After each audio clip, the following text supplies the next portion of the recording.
नमस्कार दोस्तों, मैं हूं आगम सिंह सिसोदिया। द्वारका में आप सभी का स्वागत है। अगर आप द्वारका यात्रा करने का प्लान कर रहे हैं और ये जानना चाहते हैं कि यहाँ पर द्वारकाधीश मंदिर के साथ साथ आप यहाँ और क्या क्या देख सकते हैं, तो आज हम आपको द्वारका के लिए कंप्लीट गाइड करेंगे।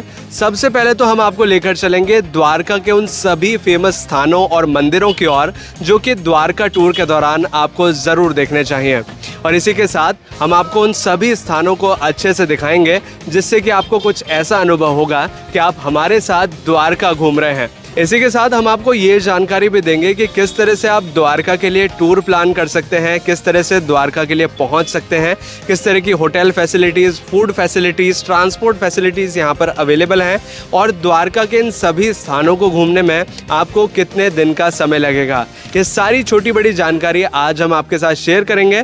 तो आइए मिलकर एक्सप्लोर करते हैं द्वारका।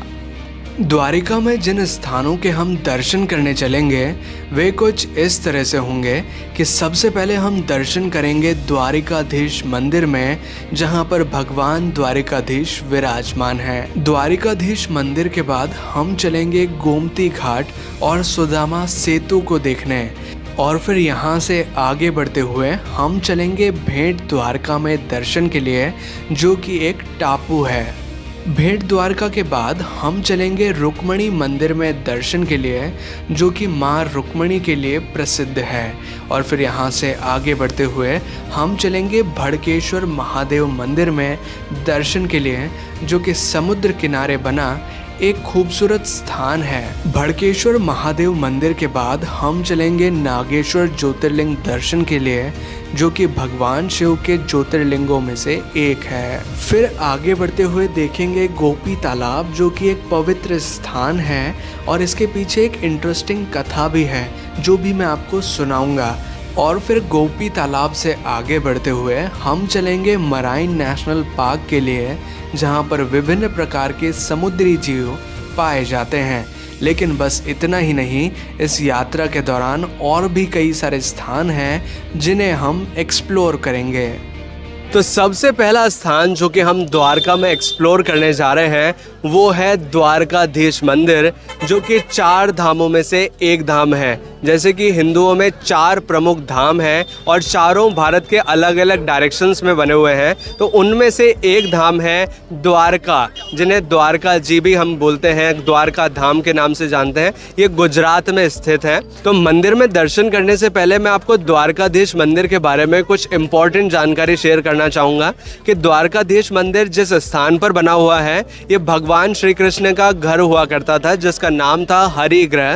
वैसे कई लोग बताते हैं कि यह भगवान का ऑफिस था एक तरह से, क्योंकि वो राजा थे उस टाइम पे, द्वारकाधीश, द्वारका के राजा। और एक और इम्पॉर्टेंट चीज़ बताना चाहूँगा कि जब भगवान श्री कृष्ण अपने स्वधाम चले गए थे तो उनके पोते वज्रनाभ ने इस मंदिर का निर्माण करवाया था, और ये लगभग 2500 साल से भी पुरानी बात है। यानी कि भगवान श्री कृष्ण लगभग 5000 साल पहले हुए थे, ऐसा माना जाता है। तो लगभग 2500 साल से भी पुराना ये मंदिर बनाया गया था। द्वारकाधीश मंदिर के इतिहास से जुड़ी एक और इम्पॉर्टेंट चीज़ मैं आपको बताना चाहूँगा कि एक मुगल शासक था जिसका नाम था महमूद बेगड़ा, जिसे महमूद शाह के नाम से भी जानते हैं।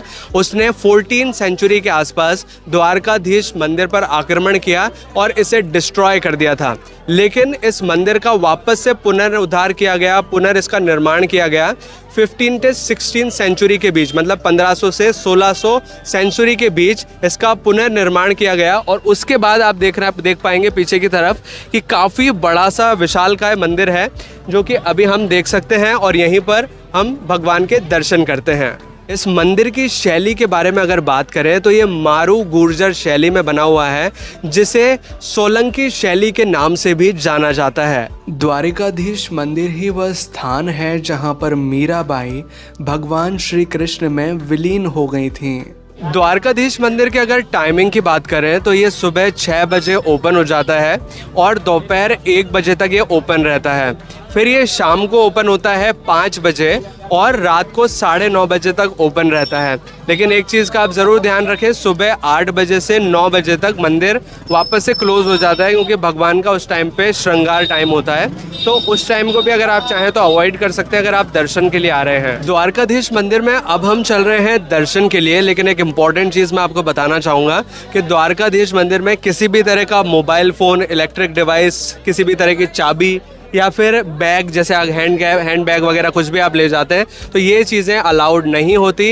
इस वजह से यहाँ बाहर की ओर लॉकर्स बनाए गए हैं जहाँ पर आप अपना सामान जमा करवा सकते हैं। यहाँ पर कई दुकानें ऐसी हैं जहाँ पर भी लॉकर आपको मिल जाएंगे, लेकिन वो थोड़ा एक्सपेंसिव रहते हैं। और लॉकर रूम के बारे में एक इम्पॉर्टेंट चीज़ मैं आपको बताना चाहूँगा कि लॉकर रूम का किसी तरह का चार्ज नहीं होता। अदरवाइज जो शॉप्स में आप जमा कराते हैं तो ये आपसे 50 रुपीज़, 100 रुपीज़ इस तरह का चार्ज करते हैं, लेकिन गवर्नमेंट द्वारा जो फैसिलिटी दी गई है उसका कोई चार्ज नहीं होता। द्वारिकाधीश मंदिर में प्रवेश करने के लिए 2 प्रमुख द्वार हैं। एक उत्तरी द्वार जिसे मोक्ष द्वार कहा जाता है और एक दूसरा द्वार जिसका नाम है दक्षिणी द्वार जिसे स्वर्ग द्वार कहा जाता है। आप दोनों ही द्वारों से मंदिर के अंदर प्रवेश कर सकते हैं। अगर आपको ऐसा लगता है कि एक द्वार में श्रद्धालुओं की संख्या ज़्यादा है तो आप दूसरे द्वार की सहायता से मंदिर के अंदर प्रवेश कर सकते हैं। मंदिर में प्रवेश करने से पहले महिला और पुरुष की अलग अलग लाइंस क्रिएट की जाती हैं और जब आप प्रवेश करते हैं तो सबसे पहले आपकी चेकिंग होती है और उसके बाद आपको अंदर प्रवेश मिलता है।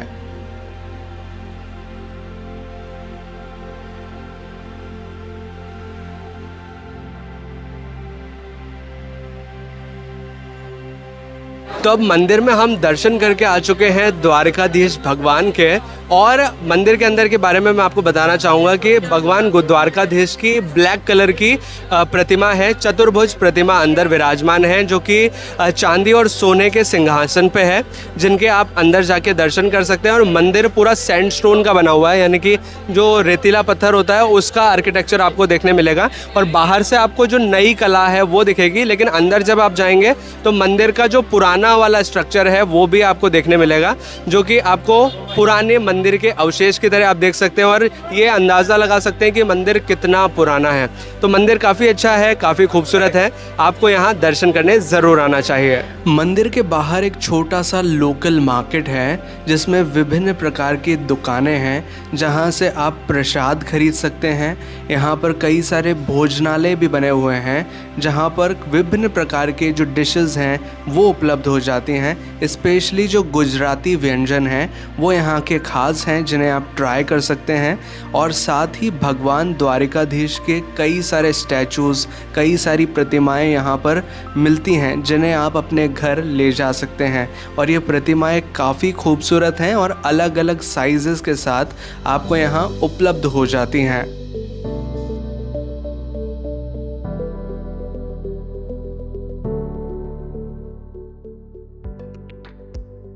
द्वारकाधीश मंदिर से अगर हम थोड़ा पीछे की ओर आएँ तो हमें नज़र आता है गोमती घाट, जो कि गोमती नदी के ऊपर बना हुआ है और इसे काफ़ी पवित्र घाट माना जाता है। हालांकि यहाँ पर आप देखेंगे तो आपको कई सारी मछलियाँ नज़र आएंगी एक साथ, आपको इतनी सारी मछलियाँ हैं, लोग यहाँ पर दाना डालते हुए भी आपको नज़र आएंगे।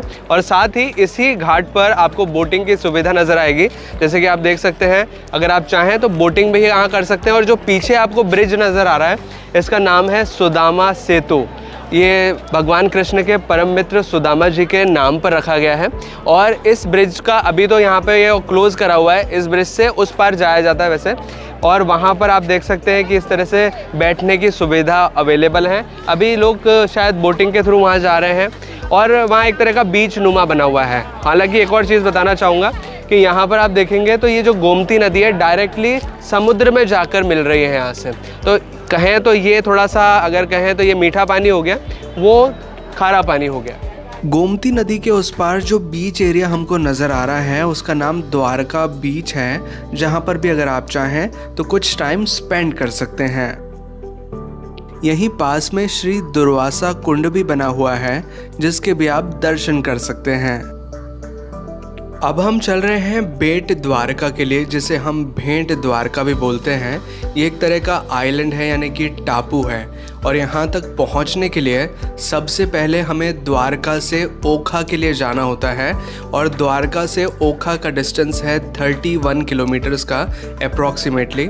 और यहाँ तक आप आसानी से पहुँच सकते हैं किसी भी साधन से, जैसे कि आप ऑटो रिक्शा से पहुँच सकते हैं, बाय बस आप जा सकते हैं, लेकिन एक सबसे किफ़ायती तरीका है वो है रेलवे का, जिससे कि आप बहुत कम दाम में द्वारका से ओखा के लिए पहुंच सकते हैं। और ओखा ही वो स्थान है जहां से बेट द्वारका के लिए बाय बोट जाया जाता है। तो अब हम पहुंच चुके हैं ओखा में, जहां से जाया जाता है बेट द्वारका के लिए। इसे बेट द्वारका क्यों कहा जाता है इसके बारे में मैं आपको पूरी स्टोरी समझाऊंगा, लेकिन सबसे पहले मैं बताना चाहूँगा कि ओखा से बेट द्वारका जाने के लिए नाव की सुविधा है। कुछ इस तरह की बोट्स होती हैं जिनसे आप जाते हैं बेट द्वारका के लिए। अभी हम यहाँ के पोर्ट पर ही पहुँच चुके हैं। ये है ओखा पोर्ट, जहाँ से हम जाते हैं इन नाव के थ्रू बेट द्वारका के लिए। और इसका मूल्य लगता है 20 रुपीज़ पर पर्सन का, यानी कि अगर आप एक साइड में जा रहे हैं यहाँ से वहाँ तक तो 20 रुपीज़ और वापस आ रहे हैं तो 20 रुपीज़, तो एक आदमी का 40 रुपीज़ का कॉस्ट लगता है। और ये जो टिकट मिलता है यहाँ पर बोट पर आपको आकर टिकट नहीं लेना होता, यहाँ पर एक टिकट काउंटर बना हुआ है, वहाँ से आपको टिकट लेना होता है और कुछ इस तरह के टिकट्स ये होते हैं। जब आप ओखा पोर्ट पर पहुंचेंगे तो आपको कई सारी नावें, कई सारे जहाज़ एक साथ नज़र आएंगे, जैसे कि आप हमारे पीछे भी देख पाएंगे कि आपको जो बड़े बड़े जहाज़ हैं वो नज़र आएंगे। और पास में ही जिन बोट्स के सवारी हम करने वाले हैं वो भी काफ़ी सारी बोट्स यहाँ पर खड़ी हैं। तो अब हम बेट द्वारका के लिए बोट पर चढ़ चुके हैं। बोट के लिए कोई रूल्स एंड रेगुलेशंस नहीं है कि आपको कोई पर्टिकुलर बोट ही लेनी पड़ेगी। आप चाहें तो कोई सी भी बोट ले सकते हैं जो भी आपको अवेलेबल हो जाए, और आने के लिए भी आप कोई सी भी बोट ले सकते हैं। और इसमें फर्स्ट कम फर्स्ट सर्व वाला बेसिस है, मतलब आपको नाव में पहले चढ़ना पड़ता है, जो भी सीट आपको चाहिए वो मिल जाती है। इसमें नंबरिंग वाइज आपको सीट अलॉट नहीं की जाती।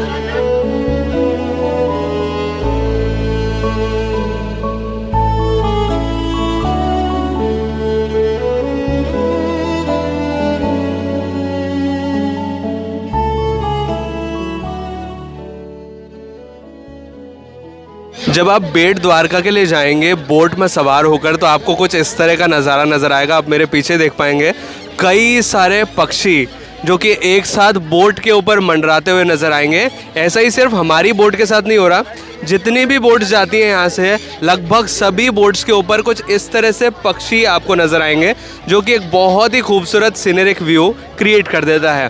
अगर आप चाहें तो इस तरह से बहुत अच्छे पिक्चर्स भी यहाँ पर क्लिक कर सकते हैं। और यहाँ पर दूसरी साइड पर मैं आपको दिखाना चाहूँगा, यहाँ पर एक ब्रिज भी बना हुआ है। वैसे तो बेट द्वारका के लिए नाव से ही जाया जाता है, लेकिन नाव से थोड़ा समय लग जाता है क्योंकि नाव भरती है फिर चलेगी।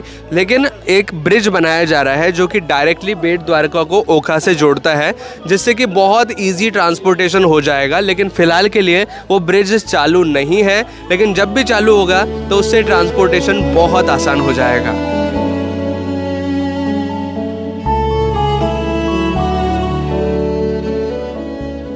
तो अब हम पहुंच चुके हैं बेट द्वारका। इसे भेंट द्वारका के नाम से भी जाना जाता है।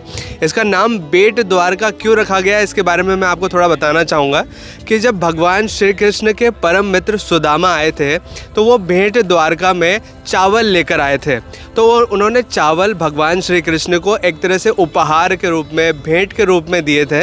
इस वजह से इस द्वारका का नाम भेंट द्वारका रखा गया है। पुराने समय में भगवान श्री कृष्ण का मूल घर बेट द्वारका में ही हुआ करता था और यहाँ पर उसी जगह पर कई सारे मंदिर बने हुए हैं और आसपास में भी मंदिर है। तो चलिए अंदर चलते हैं और सभी मंदिरों में दर्शन करते हैं। बेट द्वारका में जैसे ही आप प्रवेश करेंगे आपको कई सारी शॉप्स नज़र आएंगी, कई सारी दुकानें हैं। यहाँ पर सारा सामान वैसे तो द्वारका से या ओखा के साइड से लाया जाता है समुद्र पार करके, बिकॉज बेट द्वारका एक तरह का आइलैंड है, यानी कि ये चारों तरफ से पानी से घिरा हुआ है। लेकिन फिर भी यहाँ के जो प्राइजेज़ हैं थोड़े रीज़नेबल हैं, जैसे कि गन्ने का जूस आपको 20 रुपये में मिल जाएगा और भी काफ़ी सारी चीज़ें आप ले सकते हैं। हालांकि इतनी दूर से ला रहे हैं लेकिन फिर भी यहाँ के प्राइजेज़ जो हैं वाजिब है। तो अब हम पहुंच चुके हैं बेट द्वारका के मुख्य द्वारकाधीश मंदिर में। जैसे कि यहाँ बोर्ड पर भी लिखा हुआ है श्री द्वारकाधीश मेन टेम्पल। यहाँ पर कुछ इस तरह से रॉ लगाई गई है, इस तरह से लाइंस को अरेंज करने के लिए इस तरह से कुछ ग्रिल्स वगैरह लगाई गई हैं। यहाँ से धीरे धीरे करके अंदर जाना होता है। वैसे अंदर किसी भी तरह का इलेक्ट्रॉनिक डिवाइस जैसे मोबाइल फ़ोन कैमरा अलाउड नहीं है, तो मैं आपको अंदर का तो नहीं दिखा पाऊँगा, लेकिन हम अंदर चलते हैं और फिर आपको अपना एक्सपीरियंस बताएंगे कि अंदर किस तरह का है। लेकिन एक चीज़ बताना चाहूँगा, यहाँ पर बाहर लॉकर रूम्स की सुविधा है जहाँ पर आप अपना सामान जमा करवा सकते हैं। मंदिर के अंदर प्रवेश करने से पहले हमारी चेकिंग की जाती है और उसी के बाद मंदिर के अंदर प्रवेश दिया जाता है। मंदिर में भगवान द्वारिकाधीश की काले रंग की प्रतिमा है जिनके हम दर्शन कर सकते हैं। साथ ही मंदिर में कुछ और देवी देवताओं की प्रतिमाएं स्थापित हैं जिनके भी हम दर्शन कर सकते हैं। द्वारकाधीश मंदिर के सामने ही एक भोजनालय भी बना हुआ है जहां पर आपको निःशुल्क भोजन उपलब्ध हो जाता है। इसका टाइमिंग है 11 बजे से 2 बजे तक। बेट द्वारका में अब हम आ चुके हैं सोने की द्वारका को देखने, जो कि एक तरह का मंदिर भी हम इसे बोल सकते हैं, एक तरह का म्यूजियम भी बोल सकते हैं, क्योंकि इसमें कई सारी झांकियां हैं भगवान श्री कृष्ण की और अलग अलग देवी देवताओं की, जहां पर हम दर्शन भी कर सकते हैं और उनके साथ फ़ोटोज़ भी क्लिक कर सकते हैं, क्योंकि अंदर फ़ोटो वीडियो लेना अलाउड है। पर इस जगह का चार्ज लगता है। वो चार्ज क्या होता है मैं आपको तो बताता हूँ अंदर चल के। सोने की द्वारिका को देखने के लिए यहाँ पर एक टिकट लगता है जिसका मूल्य है 40 रुपीज़ पर पर्सन का, जिसके लिए यहाँ पर एक टिकट काउंटर भी बनाया गया है जहाँ से आप अपना टिकट परचेज कर सकते हैं।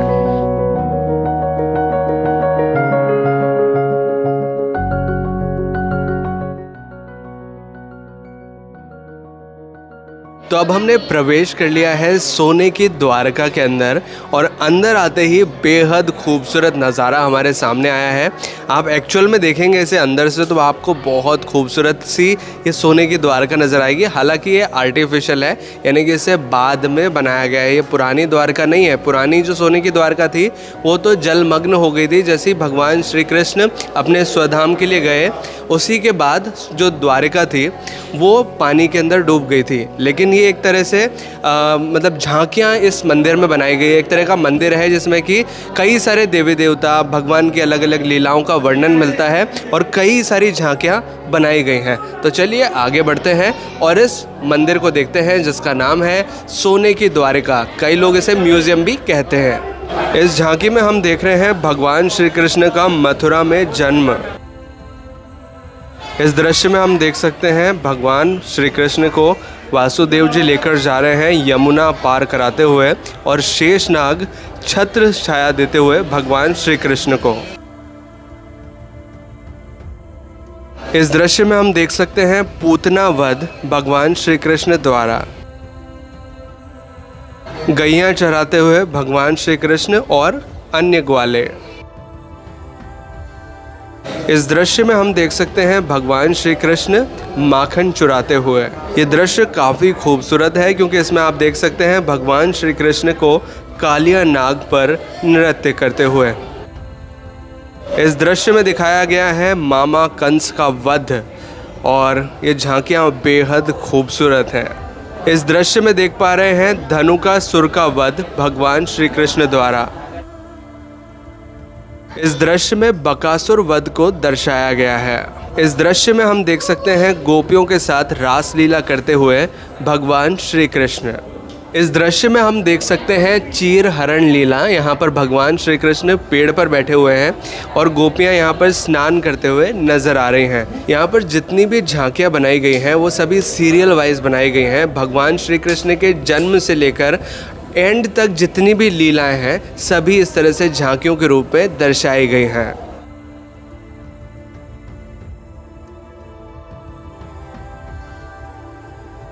इस सीन में भगवान श्री कृष्ण और बलराम सांदीपनी आश्रम में शिक्षा दीक्षा लेते हुए नजर आ रहे हैं। अब स्वर्ण द्वारिका के एक ऐसे भाग में हम पहुंच चुके हैं जहां पर कई सारे महर्षि ऋषि मुनि और कई सारे देवी देवताओं की प्रतिमाएं एक साथ कतार में हमें नजर आती हैं। इस दृश्य में हम देख सकते हैं भगवान विष्णु को शेष नाग पर लेटे हुए क्षीर सागर में। बीच में से उनकी नाभि से ब्रह्मा जी नजर आ रहे हैं। ऊपर उनके शेष नाग हैं और नीचे हैं माँ लक्ष्मी उनके चरण दबाते हुए। और इस पूरे के पूरे पंडाल में आप देखेंगे तो माँ लक्ष्मी के अलग अलग रूप आपको नज़र आएंगे जहाँ पर आप दर्शन कर सकते हैं। अब हम चल रहे हैं स्वर्ण द्वारिका के सेकंड फ्लोर पे। जो नीचे की फ्लोर हमने देखा उसमें काफ़ी सारी मूर्तियां हैं और भगवान के अलग अलग लीलाओं का वर्णन देखने मिलता है। अब दूसरे फ्लोर में चल रहे हैं और यहाँ पर एक बहुत ही खूबसूरत सी झांकी नज़र आ रही है समुद्र मंथन की, जिसमें कि एक साइड तो है राक्षस और दूसरी साइड है देवता, बीच में है भगवान विष्णु, ऊपर है भोलेनाथ जो कि विष पीते हुए नज़र आ रहे हैं। इस दृश्य में हम देख सकते हैं एक साइड पर तो है दानव और एक साइड पर है देवता, बीच में है मोहिनी जो कि भगवान विष्णु का ही एक स्वरूप है और वो हाथ में लिए हुए हैं अमृत कलश। इस दृश्य में हम देख सकते हैं दुशासन द्वारा द्रौपदी का वस्त्र हरण, जिसमें कि एक सभा के बीच में द्रौपदी का वस्त्र हरण किया जा रहा है और भगवान श्री कृष्ण द्रौपदी की लाज बचाते हुए नजर आ रहे हैं। इस दृश्य में हम देख सकते हैं कौरव और पांडवों को और बीच में विराजमान है भगवान श्री कृष्ण।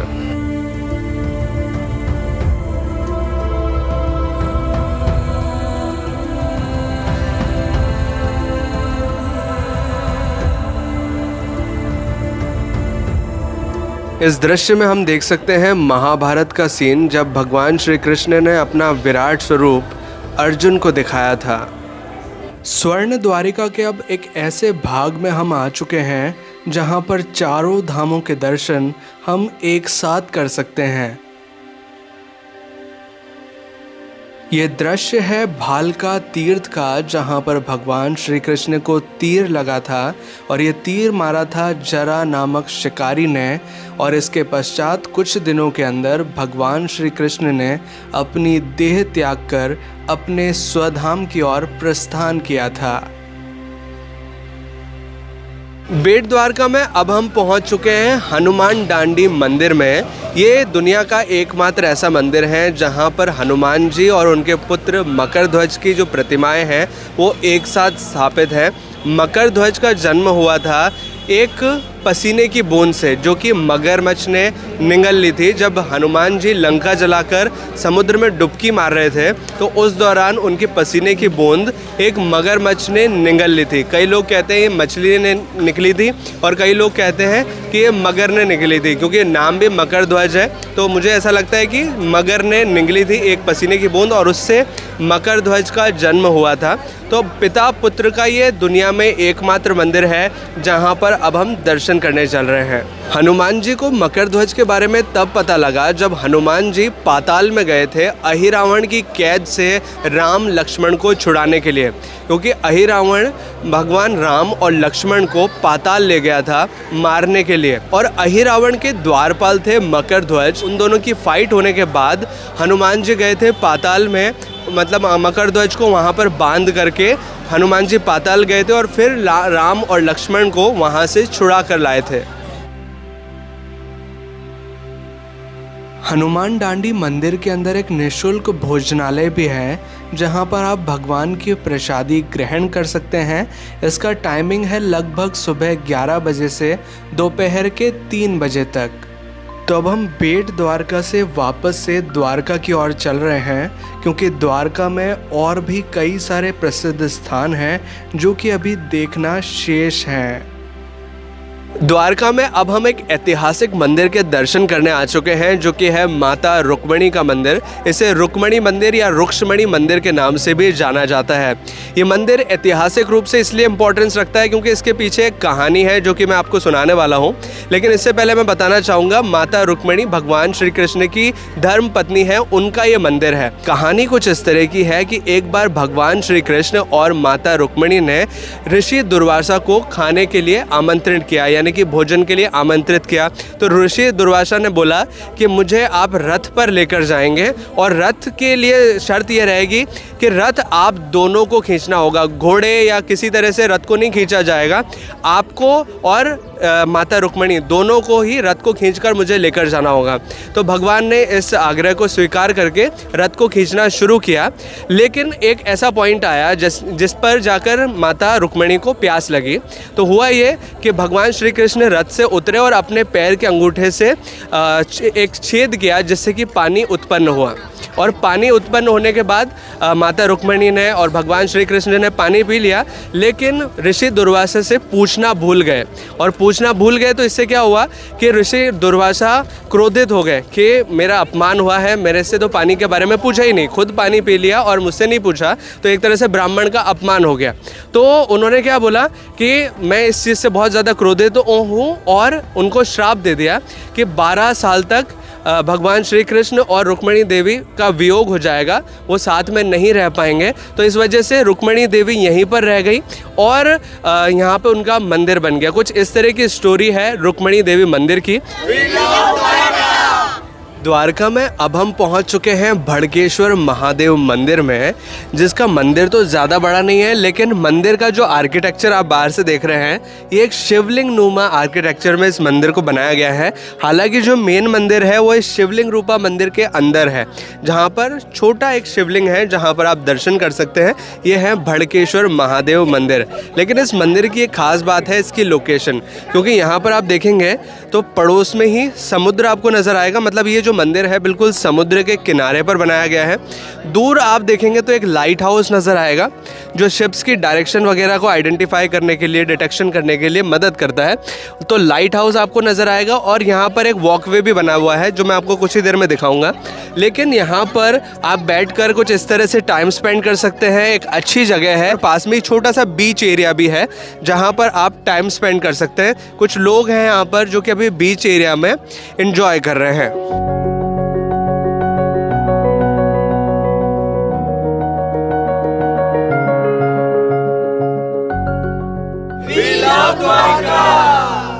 भड़केश्वर महादेव मंदिर के पास ही इस तरह का वॉकवे बना हुआ है। देखिए यहाँ तो है महादेव मंदिर, आप इस साइड पे देखेंगे तो महादेव मंदिर नज़र आएगा, और इस साइड देखेंगे तो आपको ये वॉकवे नज़र आएगा जो कि एक तरह के मरीन ड्राइव तरह का वॉकवे है, जिसमें कि समुद्र के किनारे आप इस तरह से चल सकते हैं और शाम के समय अच्छा टाइम स्पेंड कर सकते हैं। यहाँ से अगर आप आगे जाएंगे तो जो वो लाइट हाउस है उसके पास भी आप जा सकते हैं और बाहर से फ़ोटोज़ क्लिक कर सकते हैं। अब हम पहुंच चुके हैं नागेश्वर ज्योतिर्लिंग मंदिर में। भगवान शिव के 12 प्रमुख ज्योतिर्लिंग माने गए हैं, उनमें से एक माना जाता है नागेश्वर ज्योतिर्लिंग को, जो कि 9वें नंबर के ज्योतिर्लिंग हैं। वैसे ये जो स्थान हम विज़िट कर रहे हैं, ये नागेश्वर ज्योतिर्लिंग मंदिर है गुजरात में स्थित, यानी कि जब द्वारका आप आते हैं तो द्वारका में स्थित है ये नागेश्वर ज्योतिर्लिंग मंदिर। लेकिन कई लोगों का ऐसा मानना है कि नागेश्वर ज्योतिर्लिंग मंदिर महाराष्ट्र में स्थित है। कई लोग महाराष्ट्र में ज्योतिर्लिंग को मानते हैं, नागेश्वर ज्योतिर्लिंग को, और कई लोगों की मान्यता है कि वो गुजरात में है जहां पर हम आ चुके हैं। अभी आप मेरे पीछे देख पा रहे होंगे नागेश्वर ज्योतिर्लिंग मंदिर, और अब मैं आपको दिखाना चाहूँगा मंदिर प्रांगण में ही बनी हुई भगवान शिव की काफ़ी बड़ी प्रतिमा, जिसके साथ आप बहुत अच्छे पिक्चर्स क्लिक कर सकते हैं और साथ ही भगवान के दर्शन भी कर सकते हैं। तो अभी हम अंदर चलेंगे और करेंगे भगवान के दर्शन। नागेश्वर मंदिर में प्रवेश करने के लिए कुछ इस तरह से लाइन में लगते हुए हमें आगे बढ़ना होता है और फिर मंदिर के अंदर प्रवेश मिलता है। ज्योतिर्लिंग का अर्थ होता है स्वयं प्रकट हुए, यानी कि इन्हें किसी के द्वारा स्थापित नहीं किया गया है, ये स्वयं ही प्रकट हुए हैं। श्री नागेश्वर में भगवान शंकर की नाग रूप से और देवी पार्वती की नागिन रूप से पूजा होती है। इसलिए नागेश्वर में अपने जीवन की रक्षा के लिए गंगा जल के अभिषेक के साथ नाग नागिन का जोड़ा चढ़ाने का महत्व है।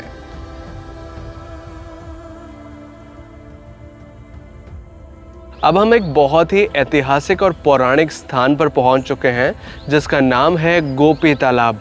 वैसे तो दिखने में ये एक तालाब ही है, लेकिन इसके पीछे की जो कहानी है वो काफ़ी इंटरेस्टिंग है, जो कि भगवान श्री कृष्ण गोपियों और अर्जुन से रिलेटेड है। तो उस स्टोरी को मैं आपको थोड़ा डिटेल से समझाता हूँ ताकि आपको इस जगह का इम्पोर्टेंस समझ आए। इस कथा को सुनाते हुए मैं गोपी तालाब के आसपास बने सभी मंदिरों के दर्शन भी आपको कराना चाहूँगा। कथा कुछ ऐसी है कि महाभारत के युद्ध के बाद अर्जुन को ऐसा अभिमान हो गया था कि मेरे जैसा धनुर्धारी पूरे विश्व में कोई नहीं है। तो अर्जुन का घमंड उतारने के लिए भगवान श्री कृष्ण ने 16,108 गोपियों को भेंट द्वारका से मथुरा भेजने के लिए अर्जुन से कहा और भगवान श्री कृष्ण का आदेश मानकर अर्जुन चल पड़ते हैं सभी गोपियों को लेकर मथुरा के लिए।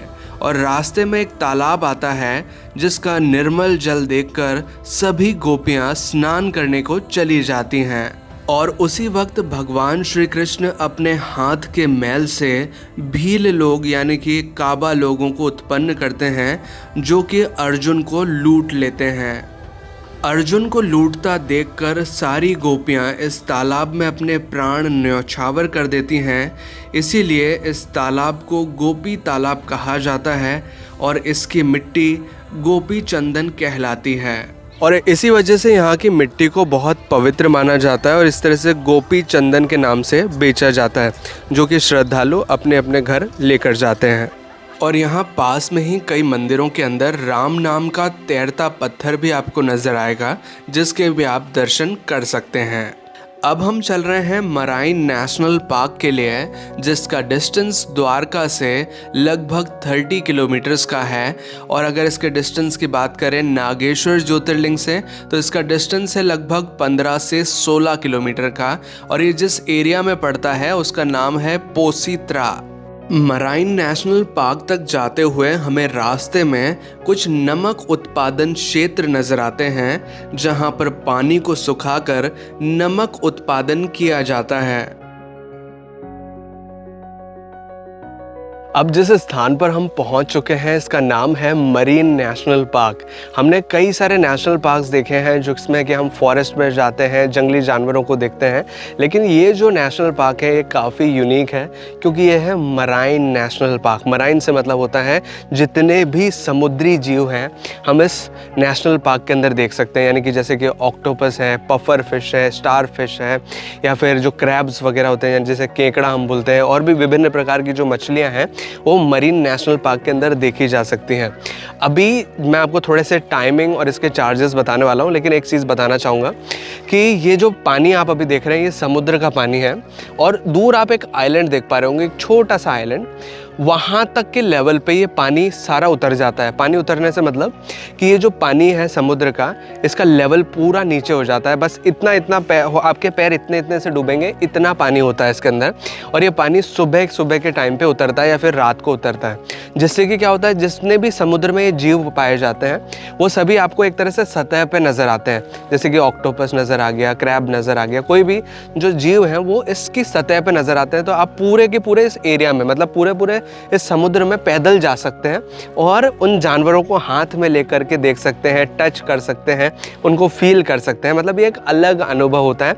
आपने एक्वेरियम तो देखा ही होगा, एक्वेरियम में कई सारी फिशेस होती हैं, जीव होते हैं, लेकिन उनको हम छू नहीं सकते, उनको सिर्फ देख सकते हैं। यहाँ पर हम उनको फील कर सकते हैं, उन्हें छू सकते हैं। ये एक ऐसा अनुभव है जो कि एक वाइल्ड लाइफ सफारी के दौरान हमें देखने मिलता है।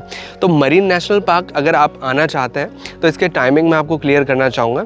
सुबह 8 बजे से इसकी सफारी आप कर सकते हैं। सफारी हम इसको बोल सकते हैं एक तरह से, जिसमें जो कि लगभग 2 से ढाई घंटे की होती है।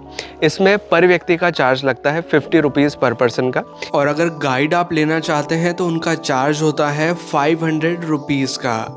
मराइन नेशनल पार्क तक आते हुए हमें रास्ते में एक ऐसा पॉइंट मिलता है जहां से 2 रास्ते फटते हैं। एक जाता है मराइन नेशनल पार्क के ऑफिस की तरफ और दूसरा जाता है जहां से हम सफारी के लिए जाते हैं। सबसे पहले तो हमें ऑफिस जाना होता है और टिकट कलेक्ट करना होता है, परमिट कलेक्ट करना होता है ताकि हम मराइन नेशनल पार्क के अंदर प्रवेश कर सकें।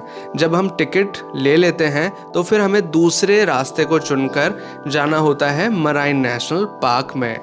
और ये जो समुद्र अभी हम देख रहे हैं ये है गल्फ ऑफ कच्छ, जिसे बोला जाता है कच्छ की खाड़ी। तो अगर इन सभी स्थानों को देखने के बाद अगर आप द्वारिका घूमने का विचार कर रहे हैं तो अब मैं आपको जानकारी देता हूं कि किस तरह से आप द्वारिका के लिए पहुंच सकते हैं। द्वारिका के लिए आप रेल मार्ग या सड़क मार्ग से बड़ी आसानी से पहुंच सकते हैं। द्वारिका में खुद का रेलवे स्टेशन है, तो यहां तक रेलवेज आती हैं, तो आप रेल से बड़ी आसानी से पहुंच सकते हैं। अगर चाहें तो बस से भी आ सकते हैं। अहमदाबाद से आपको काफ़ी सारी बसेस मिल जाएंगी जहां से आप द्वारिका के लिए पहुंच सकते हैं।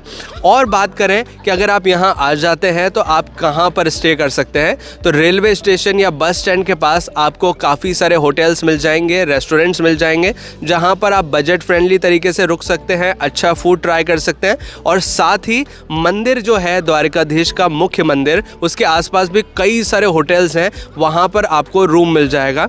अगर मैं ऑफ सीज़न के रेट की बात करूं तो 500-600 में आपको ईजिली रूम मिल जाता है। लेकिन अगर आप यहां पर पीक सीज़न पे आते हैं, जैसे कि अभी हम आए हैं, ये जो टाइम है ये न्यू ईयर का टाइम है, दिसंबर से, मतलब दिसंबर का जो आखिरी होता है 25 दिसंबर से 31 दिसंबर, उस टाइम पर हम इस इलाके में घूमने आए हैं। तो यहाँ पर जो प्राइजेज़ हैं वो बहुत ज़्यादा ओवर प्राइज्ड हो गए हैं। यानी कि जो 500 रुपये में आपको कमरा मिलता है वो 5000 में मिलेगा, जो 300 में मिलता है वो 3000 में मिलेगा। कुछ इस तरह के रेट्स बढ़ जाते हैं। तो इस टाइम को आप अवॉइड कर सकते हैं क्योंकि ये बहुत एक्सपेंसिव टाइम होता है। क्योंकि जो आपको रूम मिलेगा वो तो वही मिलेगा कि 500 वाला ही रूम है, लेकिन उसका प्राइस बहुत ज़्यादा हो जाएगा। तो इस चीज़ का आप ज़रूर ख्याल रखें। और फूड की बात करें तो यहाँ बहुत सारे ढाबे मिल जाएंगे। गुजराती थाली आपको 120-130 रुपीज़ में ईजिली मिल जाती है, जिसमें कि आप भर पेट खाना खा सकते हैं। काफ़ी सारी उसमें सब्जियाँ होती हैं और काफ़ी सारी डिशेज़ होती हैं जो बहुत अच्छी लगती है और वो आप ट्राई कर सकते हैं। इसी के साथ यहाँ पर धार्मिक रूप से कई सारे भोजनालय भी हैं जहाँ पर आप निःशुल्क भोजन ग्रहण कर सकते हैं। मंदिरों में एक तरह से भंडारे चलते हैं जिसमें कि बहुत अच्छा डिलीशियस फूड आपको अवेलेबल हो जाता है। जैसे कि बेट द्वारिका में आपको जो मंदिर की फूड फैसिलिटी है वो मिल जाएंगी, जहाँ पर आप फ्री में भोजन कर सकते हैं। वो खाना बहुत अच्छा होता है, तो वो आप ज़रूर ट्राई कीजिएगा। इससे आपका जो फूड का कॉस्ट है वो भी बचेगा और एक तरह से आप प्रसाद भी ग्रहण कर पाएंगे। और अगर बात करें कि द्वारिका घूमने में आपको कितने दिन का समय लगेगा, तो आपके लिए 2 दिन सफिशिएंट रहेंगे, जिसमें कि आप द्वारका, बेट द्वारका, नागेश्वर ज्योतिर्लिंग, ये सारे स्थान बहुत आसानी से कवर कर सकते हैं। 2 दिन आपके लिए सफिशिएंट रहेंगे। एक और इम्पॉर्टेंट जानकारी द्वारिका के मौसम के बारे में मैं आपके साथ शेयर करना चाहूँगा कि मान लीजिए अगर आप यहाँ पीक सर्दी के सीज़न में भी आ रहे हैं तो भी आपको यहाँ पर ज़्यादा सर्दी महसूस नहीं होगी। शाम के और सुबह के वक्त आपको थोड़ा बहुत लग सकता है सर्दी। अदरवाइज़ अगर आप एक ऐसे एरिया से आ रहे हैं जहाँ पर बहुत सर्दी पड़ती हो और आप सोच रहे हैं कि यहाँ पर भी सर्दी पड़ती है, तो ऐसा नहीं है। अभी हम दिसंबर लास्ट के महीने में यहाँ पर बैठे हैं। ऐसे नॉर्मली बहुत ठंडा होता है बहुत सारे इलाके, हम जैसे कि राजस्थान में रहते हैं तो वहाँ बहुत ठंडा होता है, लेकिन यहाँ पर बिल्कुल ठंड नहीं है। जैसे कि आप मुझे देख सकते हैं, मैं सिंगल शर्ट में बैठा हूँ। यहाँ पर सर्दी नहीं है और पीछे पानी है। और यहाँ का जो वातावरण है कुछ इस तरह का ही रहता है। दिन में तो आपको ऐसा भी हो सकता है कि आपको बहुत ज़्यादा गर्मी लगे, तो अपने साथ ज़्यादा वुलन्स ना लाएं। अगर आप लाना चाहते हैं तो पतले जैकेट्स ला सकते हैं, कुछ थोड़े बहुत हल्के फुल्के ला सकते हैं, लेकिन हैवी जैकेट्स या फिर वुलन्स की आपको यहाँ पर आवश्यकता नहीं होती। तो ये है द्वारिका और द्वारिका घूमने से जुड़ी संपूर्ण जानकारी। हमारा एक्सपीरियंस काफ़ी अच्छा रहा। आपको ये एक्सपीरियंस कैसा लगा कमेंट करके ज़रूर बताएं। अगर वीडियो अच्छा लगा तो प्लीज़ वीडियो को लाइक करें, इसे शेयर ज़रूर करें अपने दोस्तों और अपने फैमिली मेम्बर्स के साथ। और अगर आपने चैनल अभी तक सब्सक्राइब नहीं किया है तो प्लीज़ चैनल को सब्सक्राइब कीजिए, बेल आइकन को दबाकर ऑल पे प्रेस कीजिए, ताकि इसी तरह के वीडियो नोटिफिकेशंस आपको आगे भी मिलते रहें। और अगर आप चाहें तो मुझे इंस्टाग्राम पे भी फॉलो कर सकते हैं। मेरा इंस्टाग्राम आईडी है आगम सिंह सिसोदिया, जिसका लिंक हमने डिस्क्रिप्शन में भी दिया हुआ है।